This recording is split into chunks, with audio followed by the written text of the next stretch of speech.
Thank you very much, Mr. Speaker. It's a pleasure to respond to the fall economic statement on behalf of New Democrats. Clearly, Ontario is growing slower and there is less in the cupboard. The fall economic statement shows that we're going to miss, again, 4 years' worth of growth targets that were just set out just a few short months ago. The Liberals are also missing revenue targets, and there is less in the bank. $509 million shortfall in provincial revenue targets. This raises even more concerns about what they will sell to cover their losses. The desperation, actually, is a little bit alarming.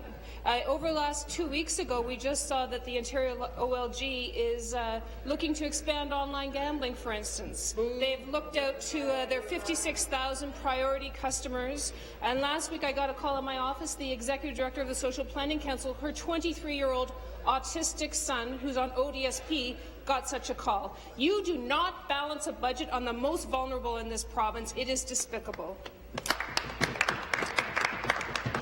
The shiny promises that the Liberals made in the campaign have disappeared. There is nothing about the Trillium Trust and how it will function, except there's a loophole that they can siphon that money away. And of interest to my community, the high-speed rail promise made by Minister Murray has disappeared. The people of Windsor and London, they're looking for a sustainable rail transit as well, as are the mayors of Niagara Region, and they can make a good case for that.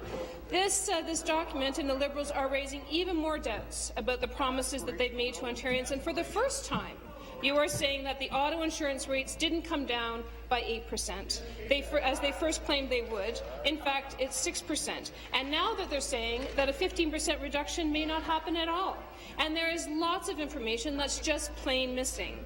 There is a lot of talk about the Stephen Harper-approved PRPPs, but nothing that gives comfort to the U.S. steel retirees wondering what will happen to them. So, and it's very telling that you have prioritized the PRPPs, I think. There is nothing about the services that will be cut by the Liberals' 6% slash to just about every ministry every year. Page 244 of the austerity budget. All of this within the context of 53% of children in the City of Toronto who live in poverty and 170,000 people and families who are waiting for affordable housing. How will you ever stabilize the economy if people do not have stable housing? You know, this is, by and large, a marketing document for the Liberals, and quite honestly, the people of this province deserve better. Of note, for the first time that I've seen, and I've counselled many of the more experienced members, that the first time you're mentioning MPPs by name, as if that this is a book of fiction. Ontarians deserve answers and transparency, and this is all spin. If you want some suggestions about how to find revenue, we've come to the table with some constructive suggestions. You should close the HSE corporate tax loopholes. You should bring the public service IT services back in-house and stop paying 2 to 3 times as much as you are. You should stop the privatization agenda, and you should stop wasting money.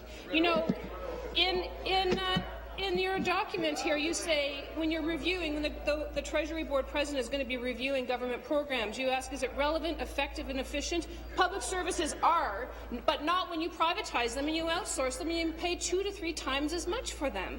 You know, if the Finance Minister says that, you know, they have overachieved on their fiscal targets, Mr. Speaker, if this is overachievement, I would hate to see what an underachieving Liberal looks like in the province of Ontario.